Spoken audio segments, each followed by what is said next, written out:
On the air, on your phone, and online, it's classic hits of the 60s, 70s, and 80s on 1240 The Brew. 1240 KOKL, Okmulgee, Oklahoma.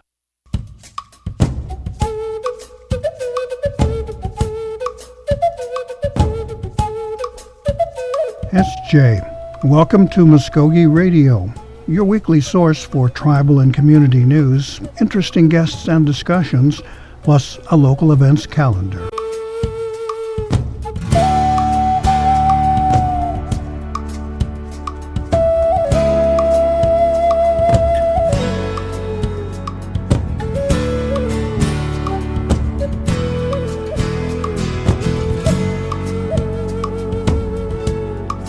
SJ, Stongo, Gary Fife, Jaho Jifkidos, Mvskoke Radio, Mabu Wedgkis. Welcome to our program here on the day just before Thanksgiving. It's a gorgeous and cold day down here in downtown Okmulgee. Our sidewalk superintendent report has the council house all bright and shiny in the sunlight, but it's cold. So if you're going to come down and check it out and wander around, bring a coat. One other thing we'd like to remind you of, we've had some nasty fires over in the Bixby area around south of there. So be careful with any burning, and if you don't really have to do it, don't do it. It's not the time. It's fire season still, and potential for one of those suckers getting away from us again is very strong. Okay, let's move on to our program. We'll be sharing a couple of things with you today. First of all, the Mvskoke Creek Nation Business Enterprise Group has been working on expanding its development portfolio. Today we'll take a look at one of their newer efforts, Rex's Fried Chicken over in Bixby. We'll be talking to the head honcho there about their new enterprise there. And in the second portion of our program, we'll be talking with the native author, artist, and poet George Kanentiio. He is going to talk to about Native Americans' gift on Thanksgiving, and it's not the usual corn, beans, and squash discussion, so we'll be there for that. But first of all, let's get on with our first piece. This is Rex's Fried Chicken over in Bixby. If you're interested, I believe they're still hiring folks, so if you've got a need for a part-time job perhaps or something, or a younger person looking for a gig, give them a check out and see what's happening there. Get a hold of them at Mvskoke Nation Business Enterprise, or give them a call at 918-364-3164. So, Rex's Fried Chicken. Alrighty.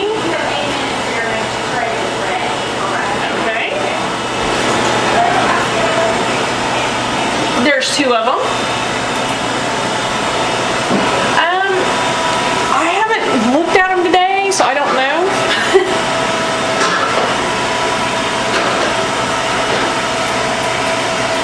Yeah, the kid strips come with 2 strips, and the original comes with approximately 8 pieces. It's 4 ounces.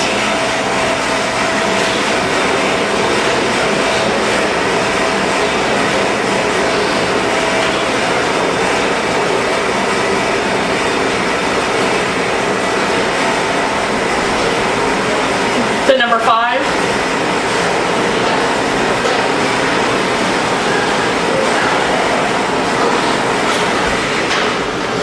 Alrighty, any dipping sauce on that? Any mustard? All right, this is part of the activity going on at Rex's Fried Chicken. There's supposed to be an interview in here somewhere, but somehow our recorder has not picked it up, so we'll be listening for a discussion there. But in the meantime, this is the activity that goes on at Rex's Fried Chicken, and just like any other fast food place, a bunch of folks working hard to please their customers. So we'll listen to it for a few more minutes, and we'll move on to something else. So stick with us. What was your drink again? Can I pick Pepsi? And that'll be $21.78. Okay, thank you. That's what I thought. I just wanted to double check.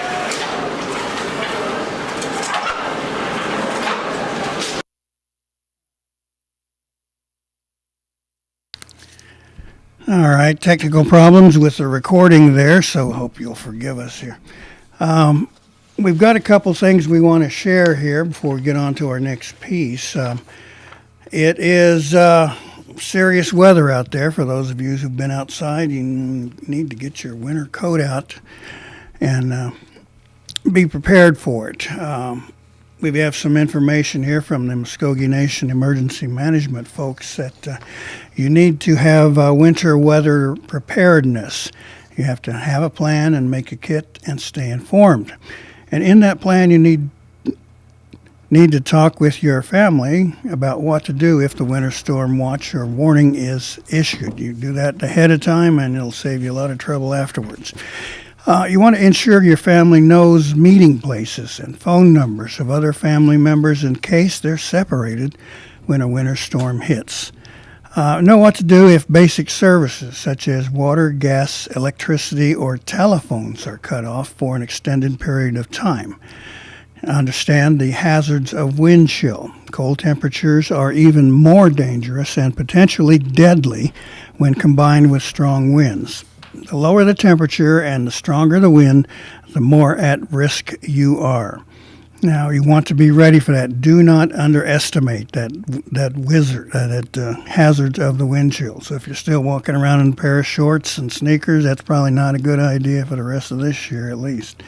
But Oklahomans are what they are, and anyway, you've been warned. You want to check on your family, friends, and neighbors, especially the elderly, and make sure they are prepared. If you've got pets outside, you want to plan to bring them inside during winter weather and move your livestock to sheltered areas with non-frozen drinking water. You want to install and check smoke and carbon monoxide alarms. And let your faucets drip to avoid freezing and know how to shut off water valves if necessary. Have an alternate heating source such as a fireplace or wood or coal burning stove, and always be cautious using a portable space heater. We hear of a lot of fires during this season of people not doing the right things with those space heaters. Have your car winterized before the winter storm season. And keep your gas tank full for emergency use and to keep the fuel line from freezing. And here's a tip that I'm bringing down from experience in Alaska. Don't underestimate the weather if you're out in your car. If you have a breakdown, guess what? That car heater isn't going to work, and if you aren't prepared, then you are in deep trouble. So have the proper clothing and other supplies with you, and do not underestimate it, thinking, nothing ever happens, I'll just drive there and the heater will keep me warm. Well, guess what? Sometimes that doesn't happen. You want to make sure your home is properly insulated, and if necessary, insulate walls and attics. You want to caulk and weather strip doors and window sills. You want to install storm windows or cover windows with plastic from the inside. That's those weather insulation kits, window kits available from many merchants in our area and hardware stores. Sort of like you want to freeze wrap your house from the inside. And to keep your pipes from freezing, wrap them in insulations or layers of old newspapers and cover those papers with plastic to keep out the moisture. All right, never heat a home with an oven if the electricity goes out. They're not designed to do that, and you up your fire danger very, very drastically. Okay, some more information. If you're out in your car and things like that, you're going to be outside, you want a windshield scraper, de-icer, snow shovel, and small broom for ice and snow removal. A cell phone with charger and a battery-powered radio. You want several blankets or sleeping bags. Mittens. They are warmer than gloves because mittens generate warmth, because fingers generate warmth when they touch each other. You want to make sure you have rain gear, warm coats, and extra sets of dry clothing, mittens, socks, and a cap. You want to keep your head warm. Non-perishable snacks like non-perishable snacks like dried fruit, nuts, and other high-energy munchies. You want several bottles of water. Now, eating snow will lower your body temperature. If necessary, melt it first. So you don't want to do that by eating snow. Sand or cat litter for generating traction under wheels, and a set of tire chains or traction mats. You want jumper cables, you want a flashlight with extra batteries, you want a first aid kit, and a brightly colored cloth to tie to your antenna in case you get stranded. All right, now you want to stay informed. You want to know what the Weather Service winter storm and blizzard watches and warnings mean. Now, a winter storm watch is a message indicating a winter storm is possible in your area. And that storm warning indicates whether the storm is occurring and will soon occur in your area and could threaten life and property. So please do not underestimate them. Take them extremely seriously and know what's going on before you go out in it. A winter weather advisory means winter weather conditions are expected to cause significant inconveniences and may be hazardous, especially to motorists. And a frost freeze warning means below freezing temperatures are expected. So we know what happens to the streets and roads and especially bridges when that happens. So be prepared to adjust your driving techniques accordingly.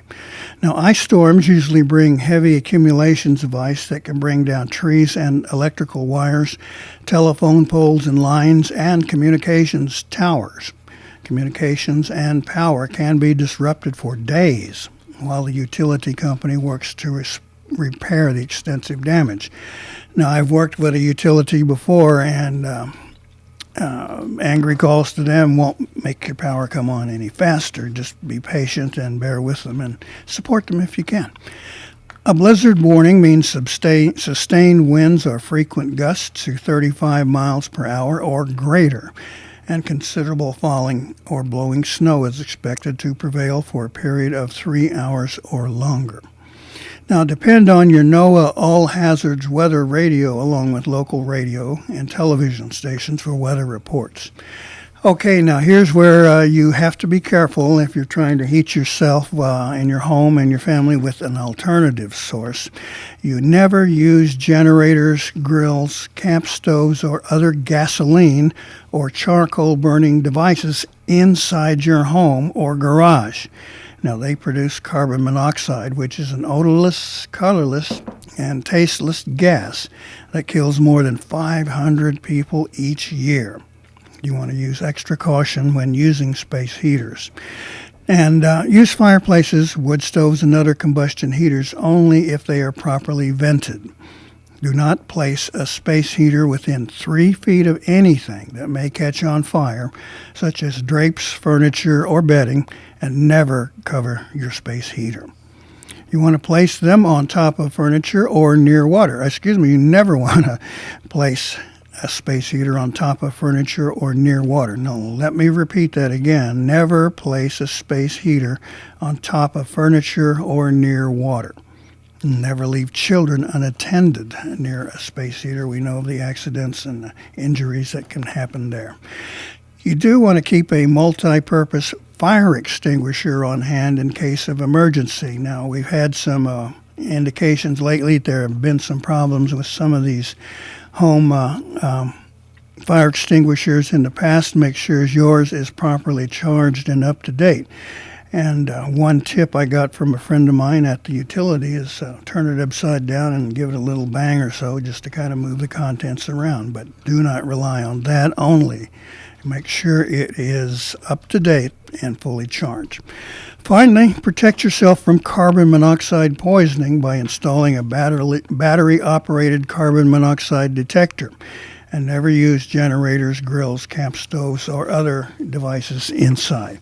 Now, you want to make sure you have this information. If you have any questions, you want to check with the Mvskoke Creek Nation Emergency Services.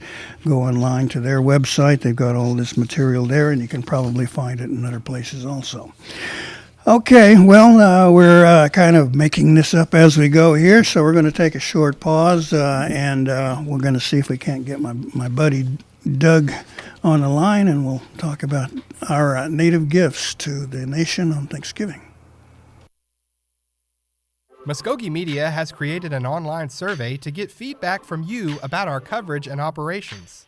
Participants will be entered to win artwork from Mvskoke Creek artist Dana Tiger. At the beginning, you will be asked for your name, phone number, and email. The survey consists of 18 questions that are either multiple choice or in a yes or no format. Visit www.mvskokemedia.com to participate. The survey is open November 1st through November 30th. Winners will be announced December 1st. Am I native? I don't want people assuming things because I'm Indian. I just want to be me. But how do I live in two worlds? Some guys just check out by doing meth. But that ain't for me. Because I see my family, my friends, my drum making, my future. There are a lot of cool things about being who I am. And meth isn't one of them. Learn more at ncai.org. A message from the Partnership for a Drug-Free America and the National Congress of American Indians. Oh, it's Jay, Gary Fife here. We are back here on Mvskoke Radio. And Doug, are you with us? Yes, I am. Okay, you got something going on in the background there?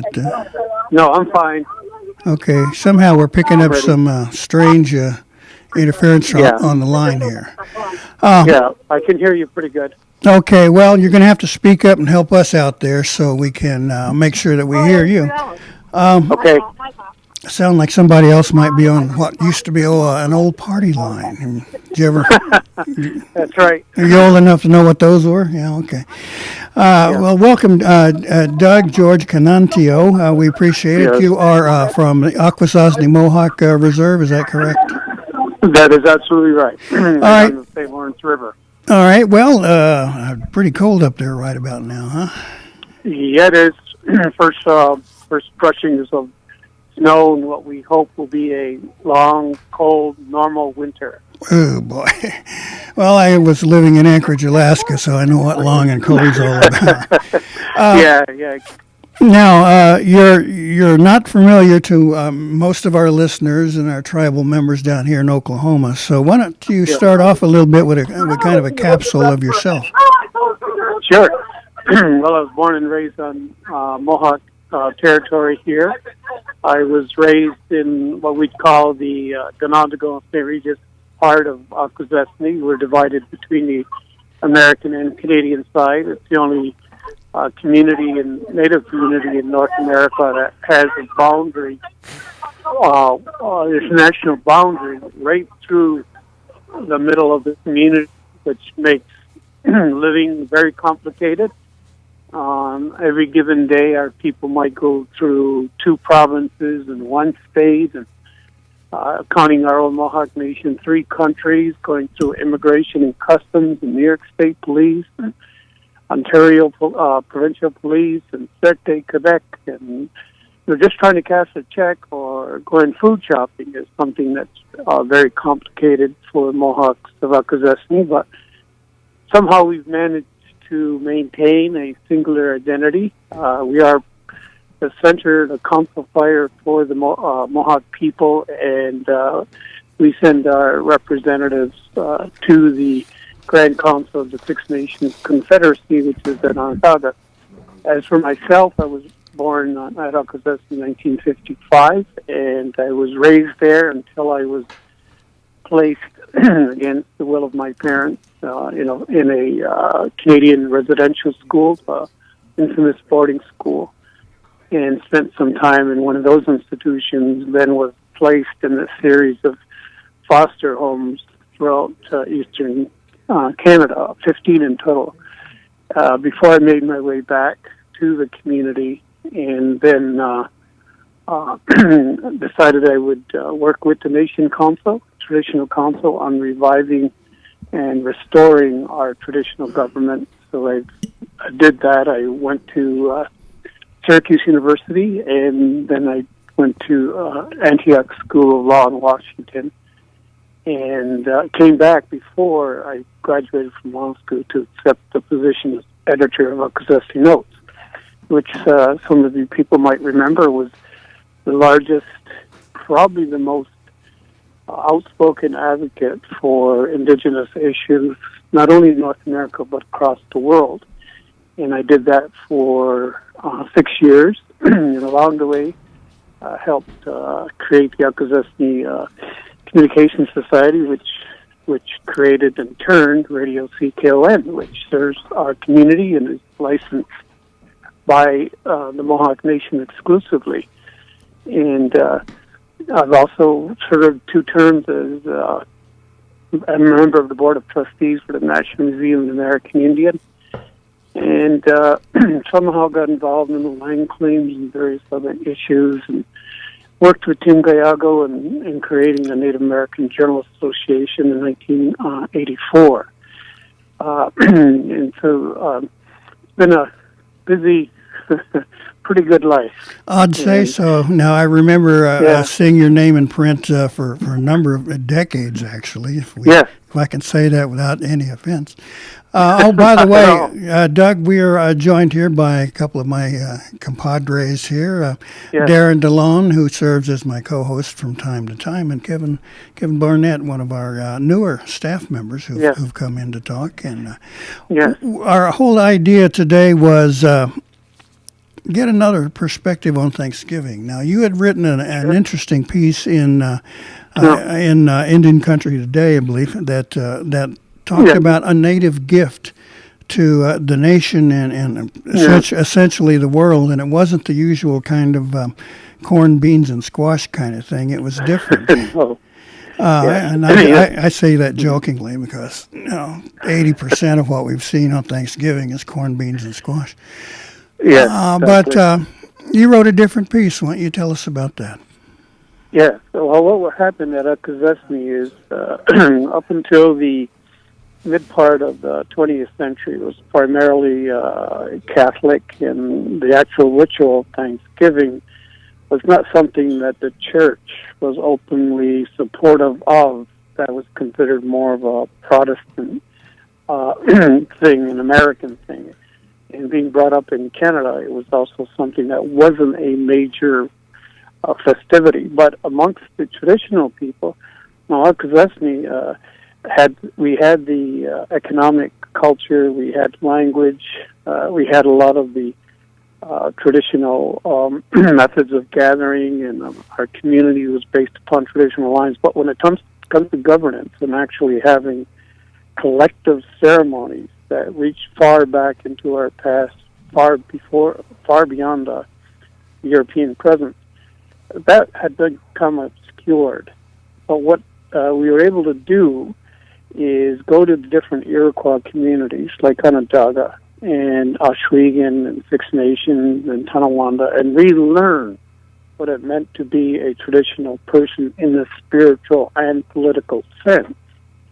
And along that way, what we did is we began to research our own history, which had been, of course, actively suppressed in the schools and within the church. And we began to find out that Mohawks were not just people who hunted out and tortured Jesuits. We were not cannibals, but we were part of a grand tradition. We were part of the Confederation, the world's oldest United Nations. It's a democratic-based society. And we had all these elaborate ceremonies that we had to bring back and revive. And so we built a longhouse, and then a much, much bigger longhouse, because by the 70s and 80s, it was just full-blown. The interest and the passion the younger generation had for reasserting themselves as Mohawk people, without having the restrictions of the church or the Indian agent imposed upon us. And so when we thought about this, what does Thanksgiving mean? And we found that in part of our tradition, we have what's called Ahondo Kaliwatekwa, which that means the words that come before all else. And that entails that whenever humans gather together as a family, as a clan, as a nation, whenever we do anything as a group, the first thing we have to do is acknowledge each other and then take into account our relationship with the natural world. We have this address. It's not exactly a prayer, we give thanks to the different elements of creation, and we are told that each one of those elements, whether it's a bird or an insect or a tree, they all listen to us. They are attuned to the human voice long before this was affirmed through contemporary science. Now, Doug, let me jump in here for a second here. Now, what I understand you're saying then is the Mohawks and the other peoples of the Six Nations actually had a ceremony in place, so to speak, in the fall, and long before the Thanksgiving thing developed. And So, was this like a harvest festival kind of thing, or? It was a harvest. We follow the lunar calendar. Our grandmother Moon, we follow her, as she moves about, and so our year consists of 13 lunar months. In each one of those lunar months, our people gather together to give thanks. So we start by doing the opening address, and then we address a certain thing within nature. It could be strawberries in June. It could be maple in March. It could be the return of the thunder beings in April. But each one has its specific intent. So at the end of a long year of growing and taking care of gardens and providing for the people, you have the harvest festival, and that takes place depending upon the harvest, and the moon could be anywhere from mid-October to mid-December. And what you do is you gather the fruits of your labor, and you bring them to the loghouse, and people will come there, and then we'll celebrate. And the way we do it to celebrate is, yes, we have the food, of course, that's primary, but there's also the music and the dancing part. Iroquois are big on dancing and music.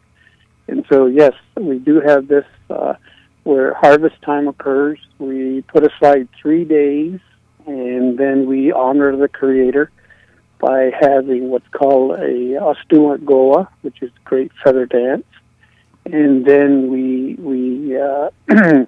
we also acknowledge the people and the leadership, and then we have a competition between the clans called the Peach Stove Game. And then at the conclusion of that, everybody eats. And so it's meant to have fun, really, really at its essence, to be happy. Doug, we want to let our co-workers jump in here a little bit soon as we get the board figured out.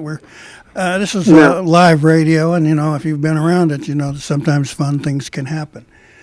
The festival sounds like it's quite a doing. 3 days of feasting. Do you guys take another day off to take a nap or catch up? Mohawk. They're always something's coming up. They're doing something always, and we'll rest afterwards. See what happens after the harvest. After you're happy and you're full and you're in a spirit of just feeling good. Then you spend a couple days relaxing, and then you have that's followed by a ceremony called the end of the season. And what that does is it releases the hunters, the men, to go about their duty to go into the Adirondacks mountains, or in former times, or any place where they can track and harvest animals such as deer and other ones that will provide us with meat through the winter. Now, in the old days, they used to hunt in the eastern part of the United States species like elk and caribou and moose and bear. And there was even a species that's now extinct called woodland buffalo that used to make their way from Ohio through Buffalo, New York, and the Rochester and Syracuse. But that central New York area, as far east as Massachusetts, and the Mohawks would hunt those species of buffalo. And then collectively the families would go out on their own, and they'd prepare once they've collected enough meat, they prepare the meat and then make their way back to the villages by the beginning of January. So Thanksgiving, the harvest ceremony, also initiated certain other activities that was meant to provide for the people. Doug, this is Darren DeLon. Yes. Just wanted to bring up, you mentioned earlier this gathering that y'all do, it's over 3 days, is that correct? Yeah. Okay, on the gathering, is it, do y'all like break for like the evening or overnight, or do you all stay together? You were talking about, I think you mentioned a longhouse. Do you all stay there, like the community, the families, or throughout the 3 days? Yeah, you stay. The longhouse is it's interesting. It's symbolically it's a structure that stretches all the way from Mohawk territory in what is now eastern New York, all the way to the Senecas in Tennessee River, Niagara Falls region, and we're seen as collectively living within this singular structure. And when we live there, we share everything in common. So all the earth resources, whether it's the crops that we grow, the waters that we drink, the fantastic animal life, the natural species that were there, everything is shared together within that longhouse. Now each community, each nation has a specific territory that they take care of. But everything is supposed to be done collectively. So it comes up with this fantastic idea called the single bowl, the single spoon. What that means is that once you do the harvest, everything is put into this single kettle, and everyone, depending upon their need, is able to draw from that. And so all communal activities and collective resources are shared in common and distributed according to need. And that's what happens within the longhouse. It happens in the real sense that the food we gather together is shared. Again, depending upon what an individual family might require. It's a nice way of living, but it does contrast with the Western society, where that's built on more singular competitive lines. But we're glad and we're pleased, and we're just sometimes amazed that this philosophy still endures. Yeah, so it's we still maintain, we still hold, we're still holding. It sounds like it's a great thing that's going. Like with the normal Thanksgiving, it's tomorrow, and it's usually on a Thursday. When does this 3 day? When does this festival, or I wouldn't say festival, but when does this gathering start for the Six Nations? Yeah, back in the beginning, when humans were created out of the earth, we were created from a mold that was similar to the appearance of star people, the ones who had first come to this earth. And the first one there was Sky Woman. And her grandson decided that he would populate the earth, and so out of this part of the world, he created a form that looked like him. And then when he gave instructions to that new life form, that new human being, Ungwe is how you call it in Mohawk, certain instructions were given, and that was all that you need is here before you. All I ask in return is that you follow certain rules, and those rules are real basic. It's like the way I've been taught is there are 4 principles. One is you never take more than you need. 2 is use everything that you take. 3 is be grateful for all that you have, and the 4th cardinal rule is that you leave things better than when you found them. If you follow those 4 principles, then you will have a happy life. And so to add to that, we were given the innate ability to listen to and follow the movements of other species. And by doing so, we honor that. And so, we watch the movement of fish, and we have a fish dance, and we watch the birds, and we have music taken from the birds. And then we watch the growth and movement of corn and beans, and we have dances to that. So it's all meant to be very wonderful and fun, and also very personal, very, very personal. Mm-hmm. And that together gives us the the things we need to be happy on earth. That is cardinal rule number one: not to worship a vague spirit, but to see the things about us and to actually really be happy. So our faith keepers, those are the men and women who will watch the movements of the natural world, and they will see all these signs, and they will decide when the natural elements agree, and then they will call the people together, and then we'll have this ceremony. So there's no real fixed date other than that. It will take place sometime between mid-October and beginning of November. Okay, all right. Hi, Doug. Yeah. This is Kevin Boynette. Like Gary mentioned, I'm the newest member of the team, so I'm actually kind of getting reacquainted with my own tribe. I listened to your introduction and how you were explaining your tribes, your tribes, some of their customs and from the past. Now I know my tribe. Some of the ceremonies have adapted. They're not as long. How has your tribe's ceremonies that you described? How have they adapted? How have they morphed into something new for the current age? Or the amazing thing is one of the things I've noticed about indigenous life, whether it's the Tlingits in Alaska or the Mvskokes in Florida, or even the Six Nations, or even your own people, is the very fact that we have survived biologically, given the deliberate introduction of diseases and things that were meant to destroy us. Now remember, we went from having a population in North America of about 12 to 15 million people in 1492. By the year 1900, we were reduced to 250,000.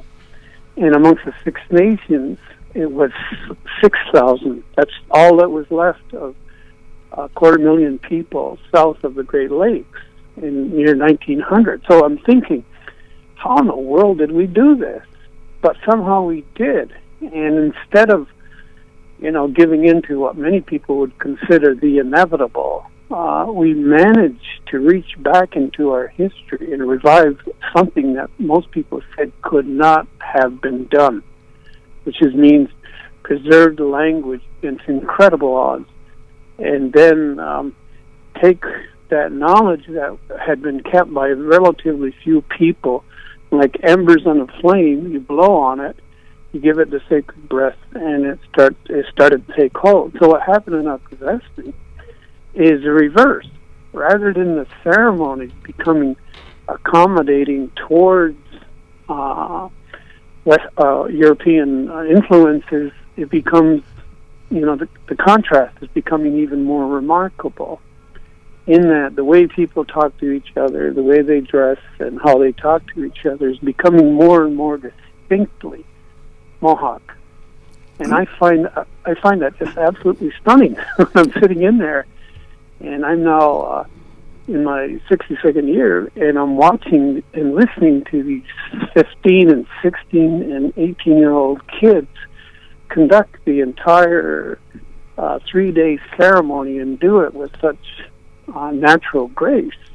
Because, in their world, this is the way it always has been.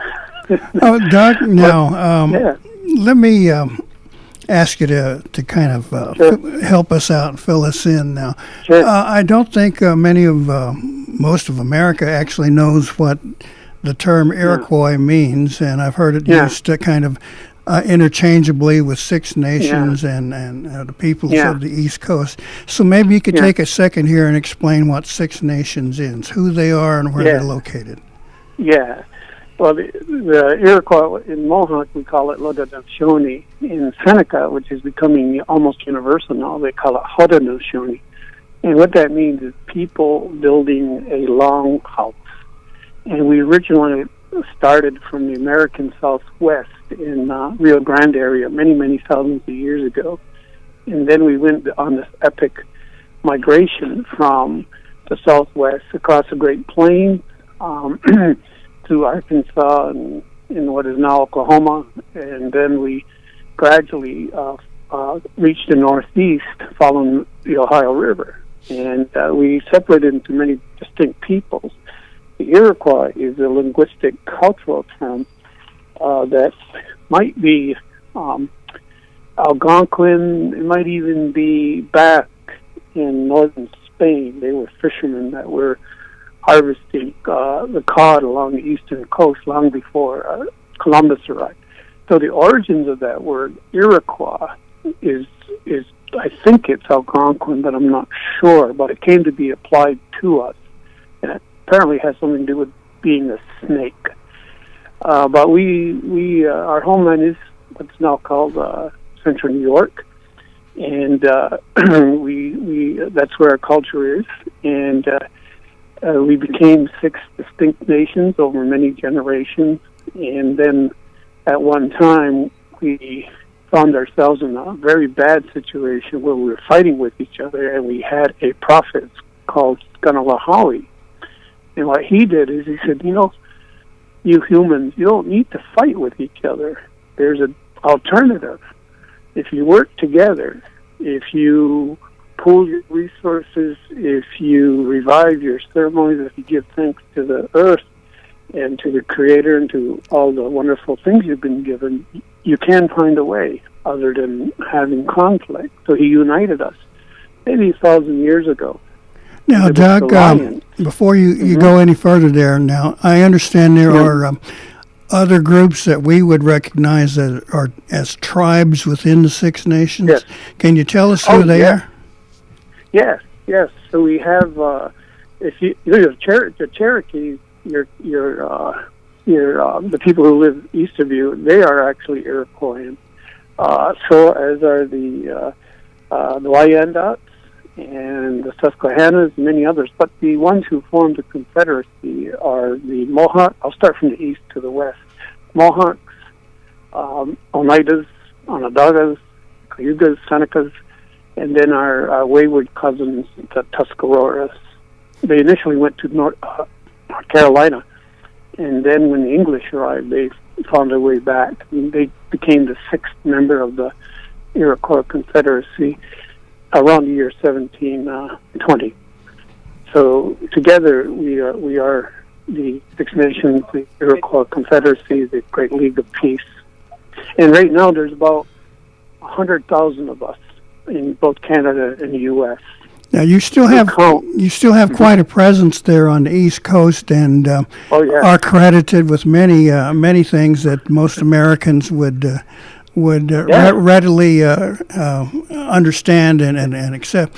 I think one of the things I think worth mentioning is the feats of the Mohawk steel workers. Can you fill us in real quick there? These are the guys who built the skyscrapers, right? Yes. Every time you look up when you come, especially in New York or Philadelphia, and you're impressed by the height of those buildings. It was Mohawks who took a skill.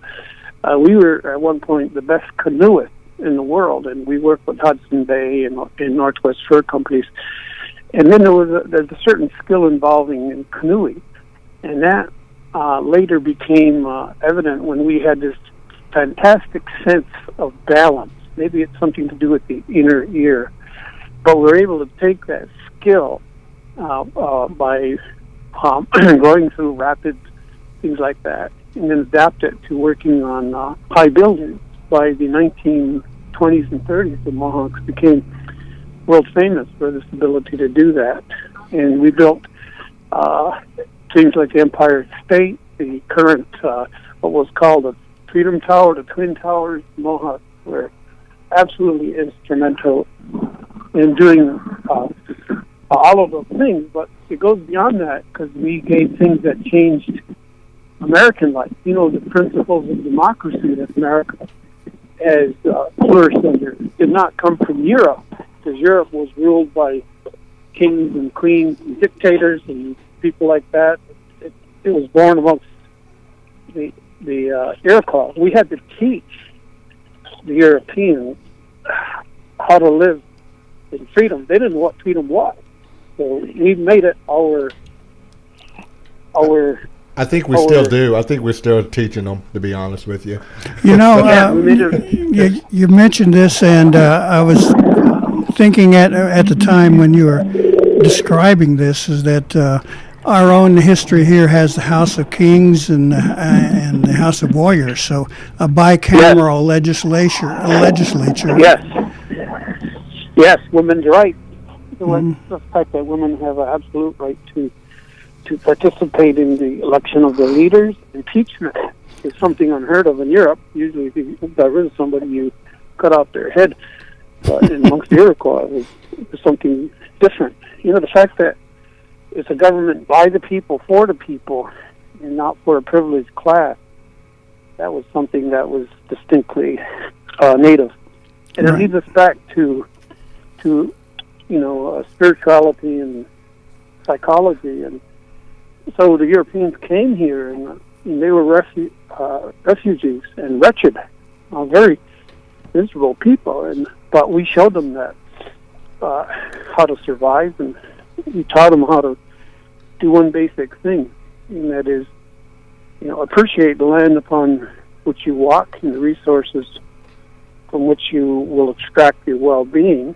And it was what was going on in the Northeast and the Europeans before they came here was a series of interlocking confederacies. The Powhatan Confederacy, the Iroquois Confederacy, the Wabanaki Confederacy, of which the Wampanoags and the people along the Boston, Massachusetts area were part. And we are all sharing information. There's great trade going on. So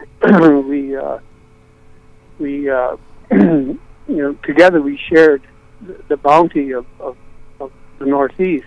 And so when we have Thanksgiving rituals, it's not just the Mohawks and the Iroquois, of course, who did this, but our allies, Wampanoags and the people along the East Coast. Now, you mentioned that tribe, the Wampanoags. We have actually spoken with them over the past couple of years on this particular American holiday, and asked them what their thoughts were, and just kind of rambled around, letting people know who they were and their presence there. One of the things that intrigued me is they weren't really invited to that dinner. They just kind of showed up to figure out what was going on. And I asked a historian at one point, militarily, could the Wampanoags have wiped them out and changed history? And he said, it could have been. Easily. Now, as we kind of look back, that particular discussion has evolved over the years into sometimes a protest march or movement or demonstration. Some feelings of resentment and others strong advocacy kind of things. So where does the holiday sit now with the Mohawk people? Are they for it? I mean, I presume they take the day off and have a good dinner with their families. They do. Tell me, is there something down inside or something that more open that we would see? Yeah, see, the benefit of being possessing, where you have the border, of course, which is arbitrarily imposed upon us, is that you can flip on either side. If Canada has a celebration like that they call Canada Day on July 1st, well, you take the day off. And then you stretch it out for 4 days because you got July 4th on the other side.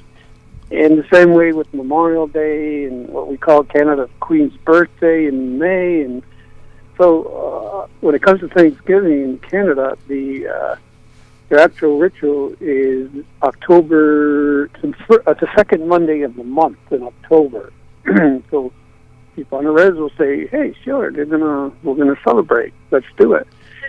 And then they will also do it for on the American part too. And see, the important part about this is not that we're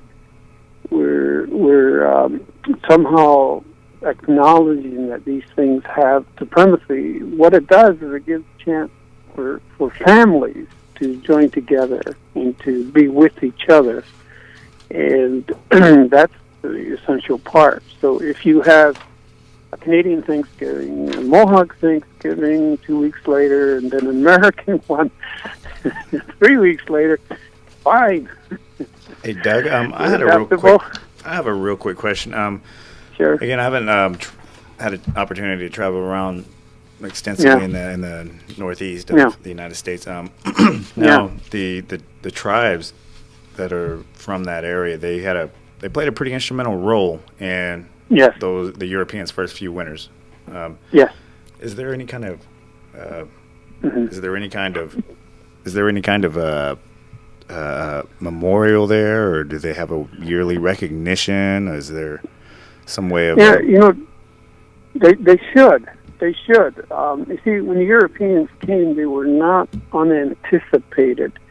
Our ideas and our traditional teachings and our prophecies had told us a long time ago that these people would come from the west or east, and that they would have the shape of a serpent. They would be glowing in the distance, and we would send people to these serpents, and we would escort them back to our land, and we would nurture them, and we would feed them because they were in need, because that's what we do. That's almost universal amongst Native people across North America, is our innate sense of hospitality and our compassion. And Europeans came here, and we did what we always do: is we gave them a place, and we didn't realize that these serpents would become as all-encompassing as they would, and they destroy not only us but the earth itself. We were warned about that, but you see, the warning could not overcome our empathy towards human beings that were in a condition of utmost need. That part has never been acknowledged formally by either the Canadians or the Americans. They have not said to the Native peoples, thank you for rescuing us, thank you for teaching us, thank you for giving us food and shelter when it looked as though we would disappear. Seems kind of odd because we got a memorial for everything nowadays, and that seems like one of the most. Yeah, that seems like one of the most obvious ones that we would erect. They should do something like that. Thank you, Indians. Here, take the country. Take back. Now we're running out of time here, and before we go, I wanted to get a quick mention of your lovely wife, Joanne Shenandoah, whose name and music is known to many of us, and powerful art that she shares. Now, how's Joanne doing, and what's she up to these days? So okay, hold on. I'll put her in on the phone. She happens to be right here. Okay, we got a couple minutes. Hello, it's Joanne Shenandoah. Hello, Gary Fife here. We've crossed trails a few times. Just wanted to catch up with you and see what you were up to these days, real quick, in a couple of minutes here.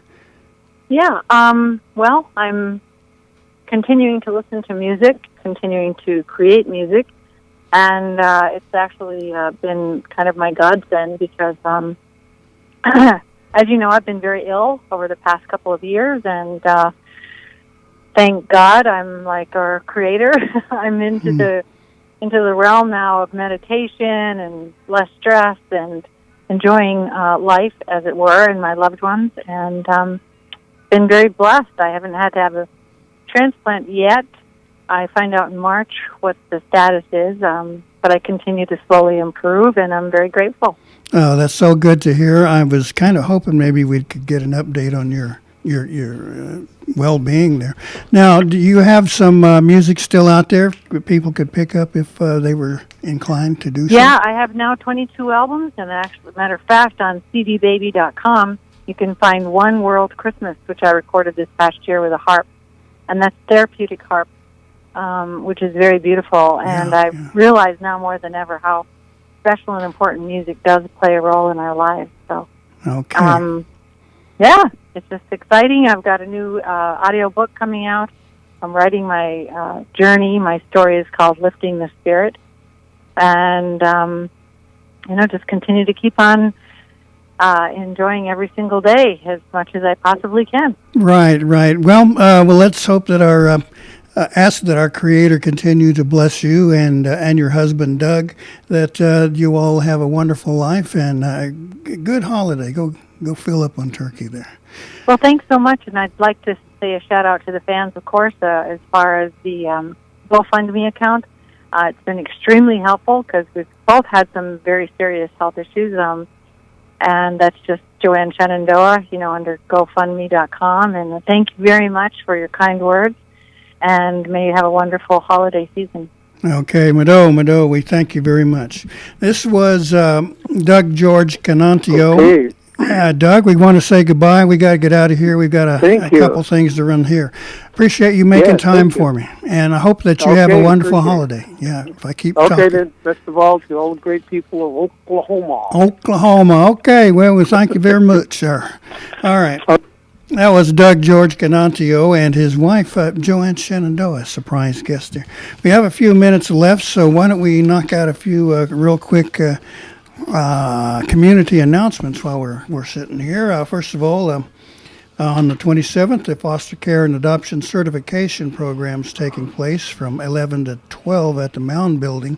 You can figure out how you can become a certified foster care and adoption person and get some questions answered. So that's on the 27th from 11 to 12. The Mvskoke Nation Youth Council, they're having a Christmas gift bingo on Saturday, December 16th. The doors open at 1, bingo starts at 2, and packages are going for $10. We have our 7th annual Native American Christmas Market, Saturday, November 25th from 12 to 5 at the Elks Lodge in Sapulpa, 24 South Poplar Street. Please come out and see what's going on, what they're having for sale there. Sahara's Smiles. You can bring smiles to Okmulgee's children, one mitten at a time. That's on December the 8th at 3 p.m., and that will be happening, let's see, where over here, Okmulgee Primary School. The team's asking for your help in keeping children warm, and if you're interested, give them a call, 918-618-3776. The Creek Nation Head Start is hosting a blood drive on Wednesday, November 22nd from 9 a.m. to 1 p.m., and that's on Highway 75 and Loop 56. Their aim is 20 blood donations that day, so come out, be one of those 20. Tulsa Ballet, in collaboration with Mvskoke Media, presents discounted tickets for all MCN citizens and employees to any show during the 2017-18 Tulsa Ballet. For more information, contact Sherry Nabosny at 918-392-5914. There's a man who knows something about ballet, particularly the Nutcracker. Yeah. Okay, College Achievement Summit on Thursday, December 7th at the Tulsa Community College Northeast Campus, 3727 East Apache. If you're interested, the Tulsa Community College and Tribal Nations are preparing high school students for college success. And finally, if you're in a jam for a Christmas gift, you can always check with Mvskoke Media. We got some wonderful T-shirts, mugs, and other things for sale, so I know people like those. Okay, guys, thanks for coming in and helping me out. We appreciate having you there. And thanks for having me. Thank you. You broke the ice, Kevin. Mado, this is Gary Fife. Mado, we appreciate it. We're going to try and do what we can. This being a holiday, sometimes you have to make it up as we go, as you've just experienced today. So we'll try and be a little more together for the upcoming holidays. And remember to be prepared if you're going out in winter weather. You have a plan, make a kit, and stay informed. We don't want any strange or tragic circumstances happening. Okay, you guys got anything you want to add there? Are you ready for the winter? I'm slowly getting there. Okay. I'm ready. Yeah. All right, we want to say, Mado Mabu Hedget's good.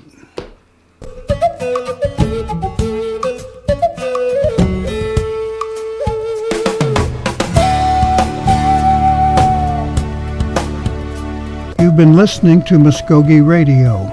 Join us again next week for more local, tribal, and community news and updates. Madam. Join the Brew Crew. You might be our next winner. Text BREW to 30218 for your chance to win from 1240 The